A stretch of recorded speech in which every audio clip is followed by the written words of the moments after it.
Shalom saudara-saudara terkasih di dalam Kristus. Puji Tuhan kita bisa bertemu kembali dalam channel YouTube kita hari ini.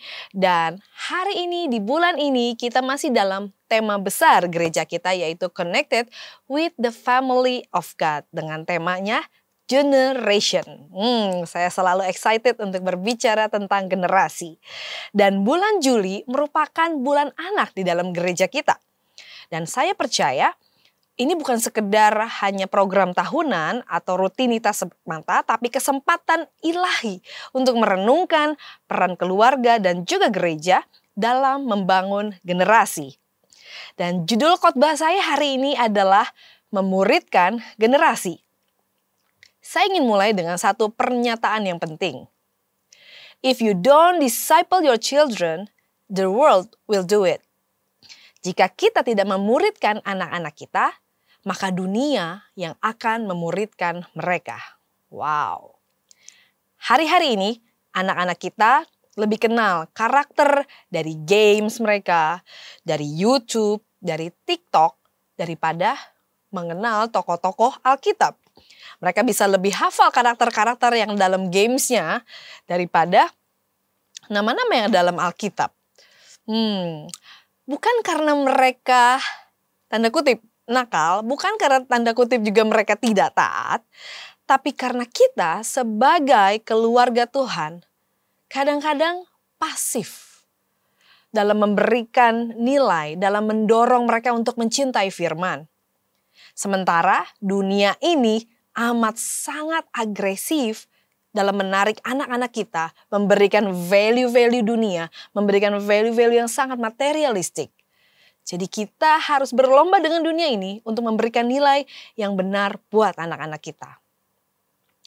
Hari ini saya akan membagikan 4 poin tentang memuridkan generasi.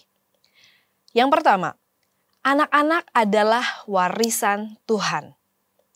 Mazmur 127 ayat 3 mengatakan, sesungguhnya anak-anak lelaki adalah milik pusaka daripada Tuhan, dan buah kandungan adalah suatu upah. Dalam terjemahan bahasa Indonesia mungkin terdengarnya hanya anak laki-laki, tapi sebenarnya ini lebih luas lagi kalau kita baca dalam bahasa Inggris. Dalam versi NLT-nya dikatakan, children are a gift from the Lord. They are a reward from Him. Alkitab tidak pernah melihat anak-anak sebagai sebuah beban.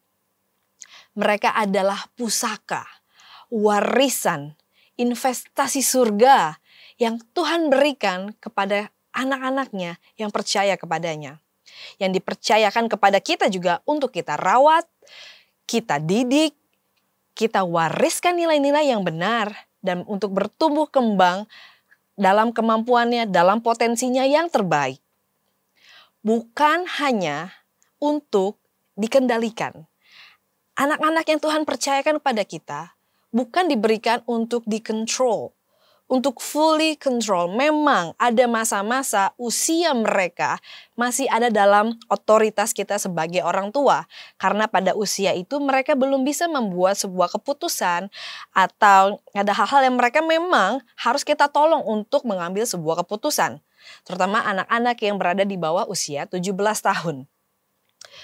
Nah, tapi mereka juga bukan hanya kita besarkan, kita didik, kasih hal-hal yang terbaik buat mereka, hanya untuk kita pamerkan sama orang lain. Seringkali kita jadi orang tua yang sangat bangga terhadap anak-anak kita, which is tidak salah. Tapi pada saat kita terlalu memberikan nilai diri kita kepada kesuksesan anak-anak, akhirnya kita menuntut mereka untuk menjadi versi terbaik yang kita mau. Bukan hanya versi terbaik dari potensi mereka. Dan akhirnya kita menuntut mereka, memaksa mereka untuk menjadi yang terbaik. Karena kita ingin bisa membanggakan hidup mereka, membanggakan prestasi mereka. Tidak ada yang salah, tentu saja semua orang tua ingin membanggakan anak-anaknya, tentu saja ingin anak-anak berprestasi. Tapi pada saat kita sudah fokus terhadap pencapaian anak dibandingkan dengan dia sebagai seorang pribadi, di sanalah anak-anak sudah tidak lagi menjadi dirinya sendiri, dan hati-hati dengan value tersebut.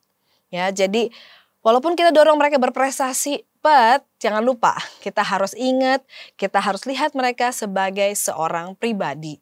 Yang kadang juga mereka ada lelahnya, yang kadang mereka juga ada masa merasa nggak selalu mencapai apa yang kita inginkan, atau prestasi mereka mungkin belum sampai yang maksimal yang kita inginkan, tapi kita tetap bisa apresiasi mereka. Karena justru yang penting bukan hanya hasilnya, tapi bagaimana proses mereka menjalani hal-hal menuju apa yang mereka ingin capai. Oke, jadi proses jauh lebih penting daripada hasilnya. Dan anak-anak Tuhan percayakan kepada kita untuk kita muridkan. Apa yang kita lakukan hari-hari ini? Apakah kita memperlakukan anak-anak kita seperti warisan Tuhan, seperti pusaka yang Tuhan titipkan kepada kita, atau sekedar melihat mereka sebagai seorang anak kecil yang penuh kelemahan, yang mungkin kita rasa belum signifikan, dan bahkan kita belum dengar masukannya mereka, kita belum menganggap mereka terlalu penting. Sikap apa yang saat ini kita berikan kepada anak-anak kita dalam rangka memuridkan mereka? Yang kedua, pemuridan dimulai di dalam rumah kita. Benar, pemuridan bukan dimulai di sekolah, pemuridan bukan dimulai di gereja, tapi pemuridan anak-anak kita dimulai di dalam rumah kita masing-masing. Firman Tuhan berkata dalam Ulangan 6 ayat 6 sampai ke 7. Apa yang kuperintahkan kepadamu pada hari ini haruslah engkau perhatikan. Haruslah engkau mengajarkannya berulang-ulang kepada anak-anakmu dan membicarakannya apabila engkau duduk di rumahmu, apabila engkau sedang dalam perjalanan, apabila engkau berbaring, dan apabila engkau bangun. Ayat ini berisi tentang mandat pemuridan terhadap anak-anak kita. Ya, ini bukanlah mandat untuk guru-guru sekolah minggu, tapi ini adalah mandat untuk kita sebagai orang tua. Pemuridan bukanlah tugas utama guru sekolah minggu atau guru sekolahnya bahkan. Atau bahkan bukan tugas pemimpin-pemimpin youth-nya, melainkan tugas orang tua. Karena kita yang dipercayakan, anak-anak itu hadir dalam keluarga kita bukan karena kebetulan, bukan karena kecelakaan, tapi karena memang kehendak Tuhan. Mau dia ada di dalam keluarga kita, menjadi bagian, menjadi keturunan, menjadi warisan yang Tuhan mau ada di dalam keluarga kita.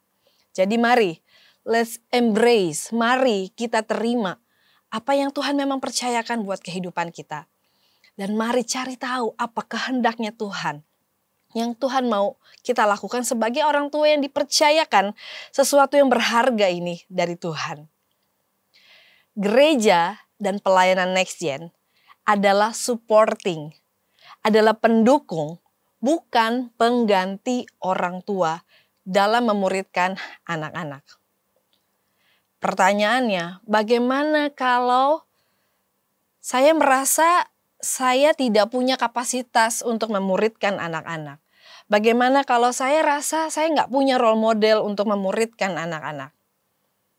Pertanyaan yang bagus. Jawabannya tentu saja, firman Tuhan adalah sebuah sumber dari kebenaran, sumber dari hikmat, sumber dari segala sesuatu yang kita perlukan untuk menjalani apa yang Tuhan berikan kepada kita. Termasuk untuk memuridkan anak-anak kita, termasuk untuk mengajar mereka di dalam kebenaran. Begitu banyak tips-tips parenting, begitu banyak nilai-nilai yang kita bisa ajarkan kepada anak-anak, yang kita sendiri hidupi, yang akhirnya itu akan menjadi sebuah metode pemuridan untuk anak-anak kita.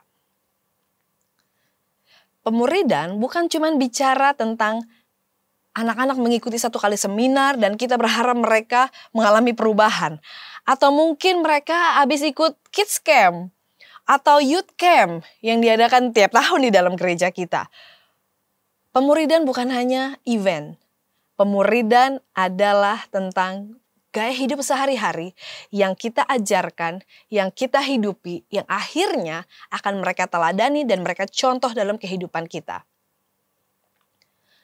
Apa yang kita bisa lakukan dalam pemuridan sehari-hari? Dalam percakapan di meja makan, apa yang kita lakukan di meja makan hari-hari ini?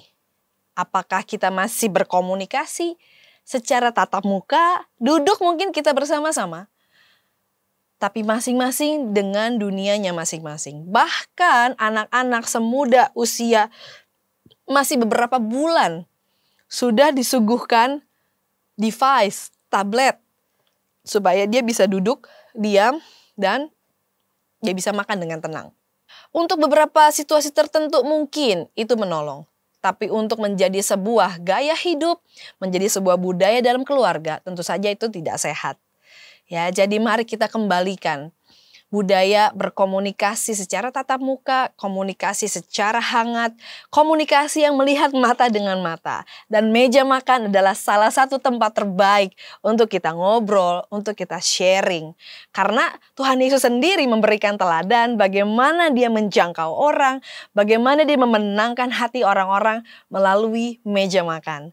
Jadi jangan sampai meja makan hanya menjadi sebuah tempat di mana kita bisa sibuk dengan dunia kita masing-masing. No, kita harus bangun budaya yang baru. Mari orang tua, mari semua keluarga bahkan bisa saling sama-sama membangun budaya ini. Mungkin tidak semua seluruh keluarga besar bisa lakukan hal yang sama. Tapi mari, it start from our home. Dimulai dari kita, dimulai dari keluarga kita, atau mungkin dimulai dari kita sendiri.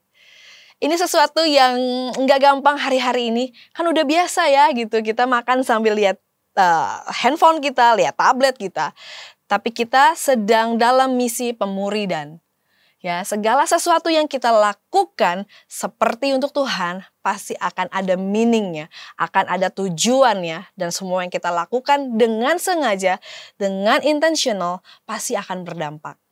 Kita tahu mungkin terlihat kecil, tapi waktu ini menjadi sebuah budaya dalam sebuah keluarga, saya percaya komunikasi yang terbangun akan menjadi sebuah benih bagaimana kita bisa menaruhkan value, menaruh nilai, bahkan bisa membangun kehangatan, sukacita yang mungkin hari-hari ini sudah hilang di meja makan. Kita mungkin nggak ngeh apa yang kita makan. Kita nggak ngeh kita udah makan apa belum karena terlalu sibuk dengan device. No, kita mau rubah budaya itu. Kita mau menjadikan meja makan menjadi media komunikasi, menjadi sebuah budaya membangun nilai yang benar, nilai yang baik dengan anak-anak kita, dengan pasangan kita, dengan keluarga besar kita. Karena itu yang Tuhan Yesus juga sudah lakukan. And it works.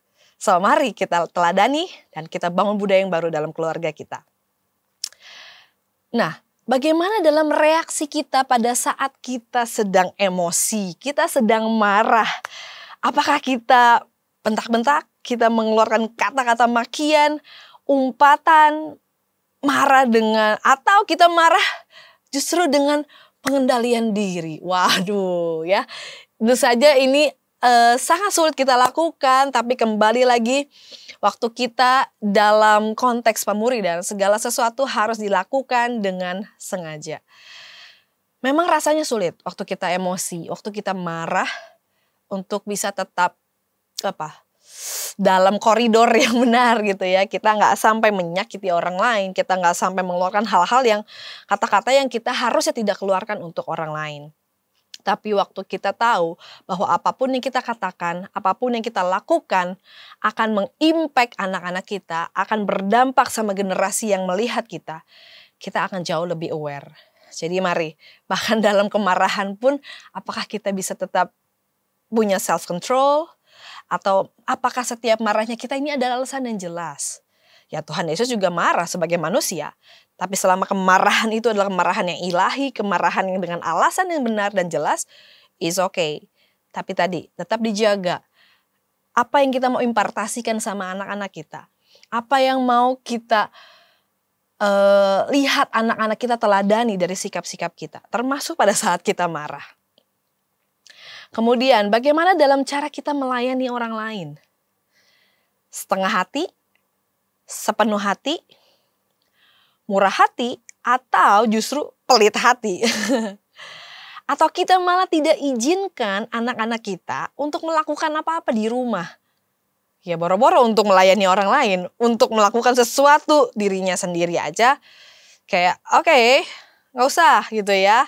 Let me do it gitu ya. Biasanya orang tua yang perfeksionis suka lakukan itu. Kayak udah kamu diam aja, udah kamu gak usah ini. Nanti papa aja, nanti mama aja yang lakukan. Atau mungkin nanti mbaknya aja yang lakukan gitu ya. Akhirnya anak-anak kita akan tumbuh dengan kurang percaya diri. Karena mereka tidak pernah lakukan itu di dalam rumahnya. Kita takut mereka nggak melakukan sesempurna kita. Kita takut tumpah. Kita takut, wah nanti kotor gimana. Wah nanti piringnya pecah gimana. Wah nanti nggak bersih gimana. Wah nanti kurang rapih gitu. Bapak Ibu Saudara, saya ingin coba kita cek. Apakah sungguh hanya karena kita takut hal itu? Atau kita takut waktu anak-anak kita lakukan tidak sesempurna itu, kita yang merasa malu. Kita yang merasa pride kita terganggu waktu anak-anak kita tidak melakukan seperti standar yang kita inginkan. Bapak Ibu Saudara, they just a children. Mereka adalah anak-anak yang justru perlu kita ajarkan, mereka perlu kita tolong, mereka perlu kita muridkan. Kesalahan tentu saja it's part of the learning process. Setiap kesalahan merupakan sebuah kesuksesan yang tertunda dikatakan. Jadi kalau mereka tidak diberikan ruang untuk melakukan salah, maka mereka tidak akan belajar sesuatu. Waktu mereka melakukan sesuatu di luar bahkan. Jadi mari kasih mereka space, kasih mereka ruang untuk melakukan sesuatu, untuk belajar sesuatu. Kalau itu tidak dimulai di dalam rumah, maka dunia ini akan memuridkan anak-anak kita, memberikan nilai sama anak-anak kita. Dan masalahnya kita nggak tahu apakah value itu benar atau tidak. So mari, yuk ambil otoritas itu. Mari orang tua, ambil otoritas itu untuk kita memberikan value yang benar, mengajarkan mereka cara-cara yang benar dari hal-hal yang kecil di dalam rumah kita. Mungkin mulai dari kamar mereka, mungkin dari barang-barang personal mereka bisa coba untuk rapikan, bereskan sendiri. They have to know themselves, mereka harus tahu diri mereka sendiri. Sehingga pada saat mereka keluar, mereka jadi pribadi yang lebih percaya diri, yang lebih mengenal siapa dirinya mereka. Sehingga mereka sungguh-sungguh bisa bergerak kepada potensi terbaiknya, menjadi pribadi yang sungguh-sungguh maksimal. Kemudian, bagaimana dalam cara kita meresponi tekanan, masalah, atau pergumulan? Kita lagi masa-masa stres mungkin. Karena hidup kita nggak selalu baik-baik saja, benar?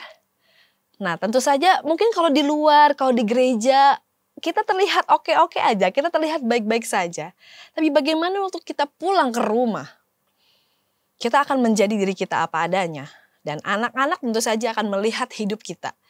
Anak-anak akan melihat respon kita, gesture kita, semuanya dilihat. Bagaimana cara kita merespon di tengah-tengah pressure, tekanan, situasi-situasi yang tentu saja nggak enak. Masalah dalam keluarga, dalam pekerjaan kita, dalam pelayanan kita. Biasanya itu akan terlihat waktu kita pulang ke rumah. Apakah kita komplain sama Tuhan?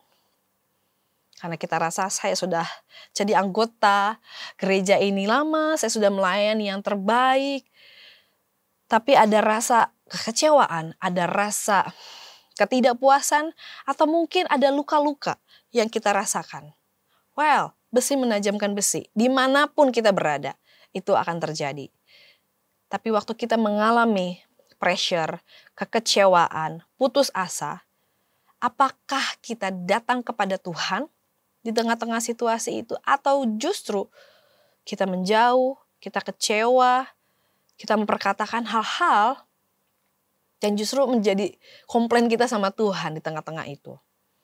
Nah, cara kita merespon akan membentuk cara anak-anak kita meresponi masalah. Yang ketiga, apa yang terjadi jika kita tidak memuridkan anak-anak kita? Kita akan baca teksnya di Hakim-Hakim 2 ayat 10 sampai 17. Setelah seluruh angkatan itu dikumpulkan kepada nenek moyangnya, bangkitlah sesudah mereka itu angkatan yang lain. Ini sesudah Yosua meninggal. Yang tidak mengenal Tuhan. Ataupun perbuatan yang dilakukannya bagi orang Israel. Lalu orang Israel melakukan apa yang jahat di mata Tuhan. Dan mereka beribadah kepada para Baal. Mereka meninggalkan Tuhan, Allah nenek moyang mereka yang telah membawa mereka keluar dari tanah Mesir. Lalu mengikuti Allah lain dari antara Allah bangsa-bangsa di sekeliling mereka dan sujud menyembah kepadanya sehingga mereka menyakiti hati Tuhan. Demikianlah mereka meninggalkan Tuhan dan beribadah kepada Baal dan para Asitoret. Maka bangkitlah murka Tuhan terhadap orang Israel. Ia menyerahkan mereka ke dalam tangan perampok dan menjual mereka kepada musuh di sekeliling mereka. Sehingga mereka tidak sanggup lagi menghadapi musuh mereka. Setiap kali mereka maju, tangan Tuhan melawan mereka dan mendatangkan malapetaka kepada mereka.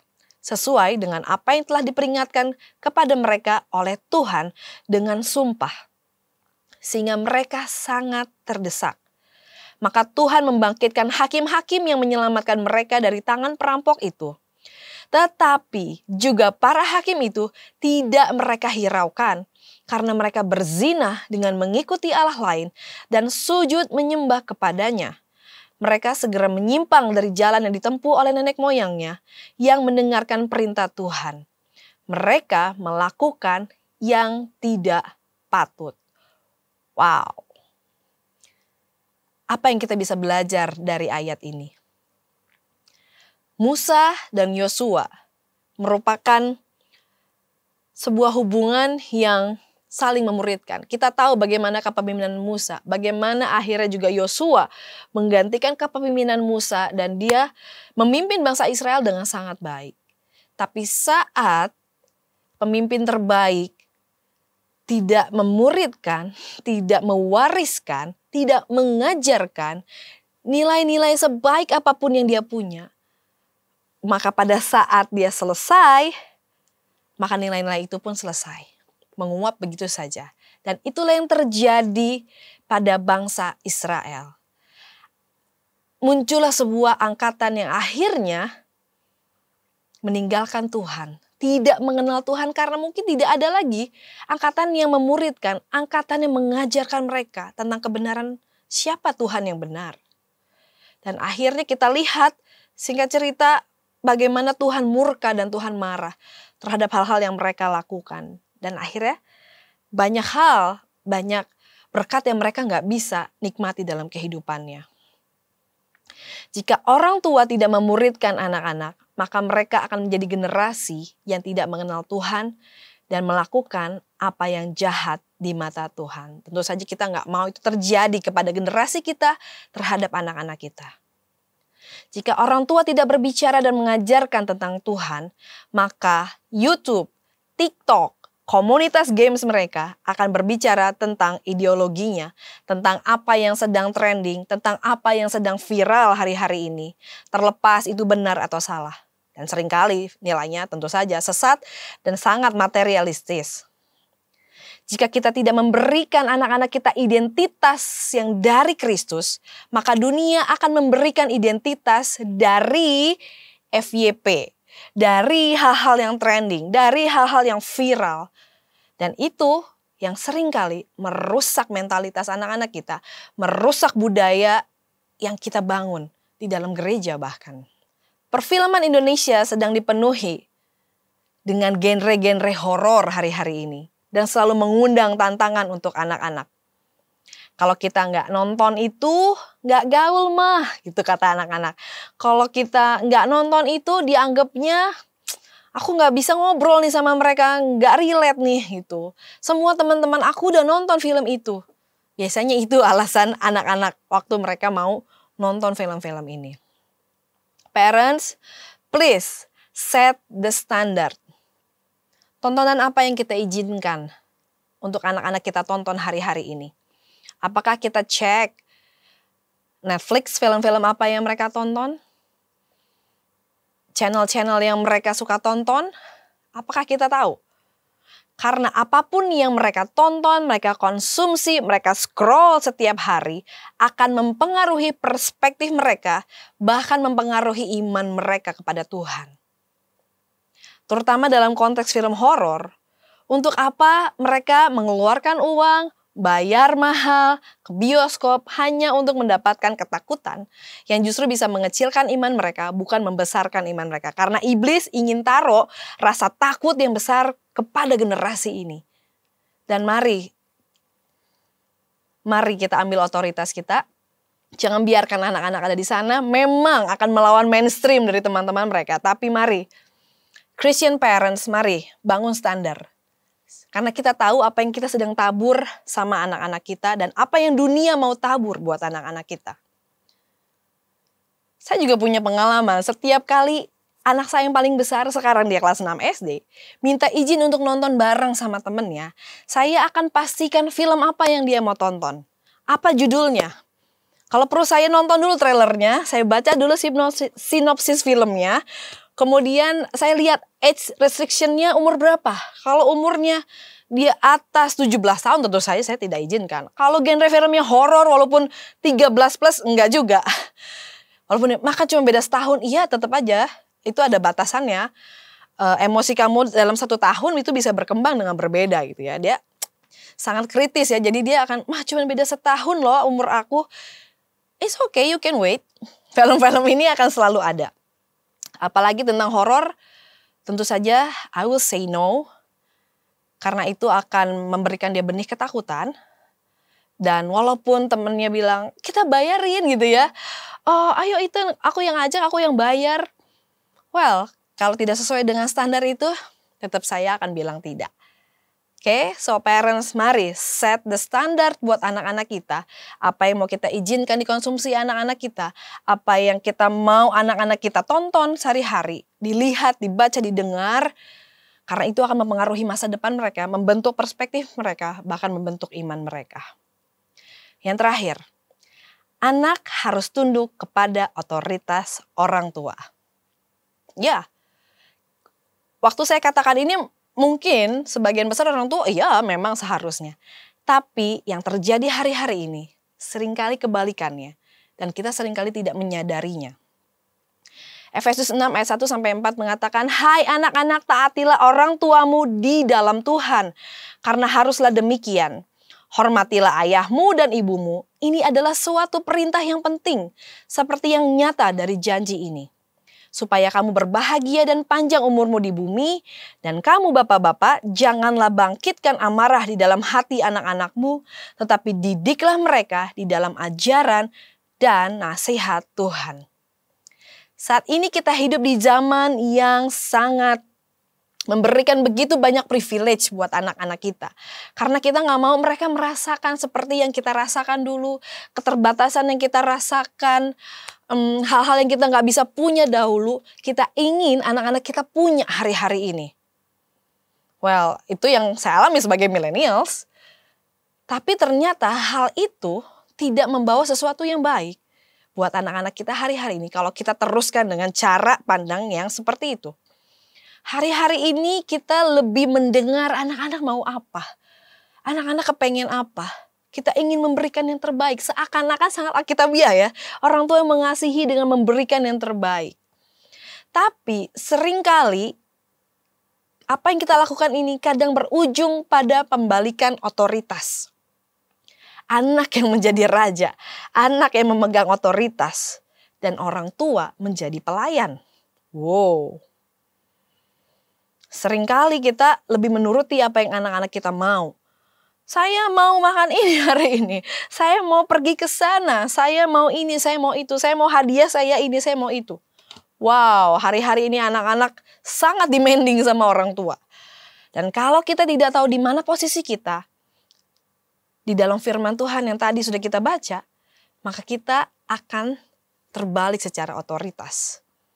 Dan berkat Tuhan tidak akan ada dalam keluarga kita. Karena firman Tuhan katakan, berkat itu terjadi, bahagia itu terjadi pada saat anak-anak mentaati otoritas orang tuanya.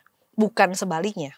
Firman Tuhan berkata, anak-anak perlu diajar untuk taat. Bukan artinya waktu kita mendisiplin, waktu kita punya aturan, dan pada saat kita bilang tidak pada keinginan anak-anak, artinya kita tidak sayang. Tentu saja tidak. Kasih bukan hanya bicara tentang iya, selalu memberikan izin, tidak.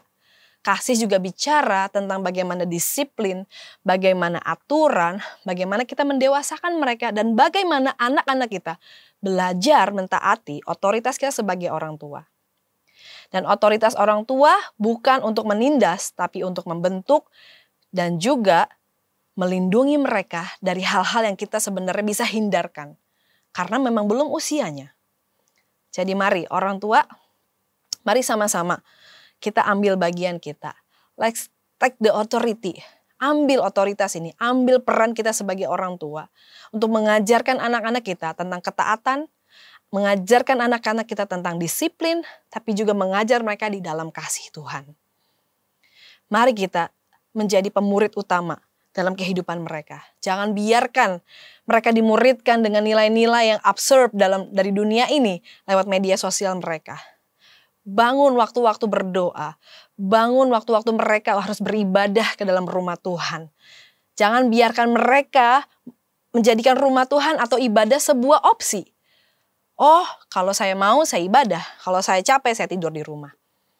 No, kita mau membangun generasi yang kuat di dalam Tuhan, yang tertanam di dalam Tuhan dan berakar pada firman, maka kita harus dengan sengaja mendorong mereka bahkan untuk datang ke rumah Tuhan, beribadah, tentu saja bersama-sama sebagai tubuh Kristus.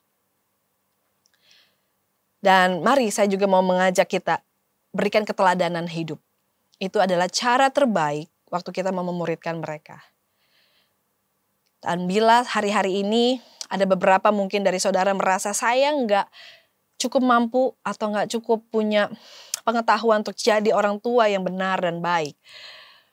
Itulah gunanya kita punya komunitas di dalam keluarga Allah. Kita punya life group keluarga muda, kita punya life group juga di wilayah yang akan menolong kita untuk saling berbagi pengalaman, berbagi nilai bagaimana kita menjadi orang tua yang lebih baik, menjadi orang tua yang sesuai dengan firman Tuhan.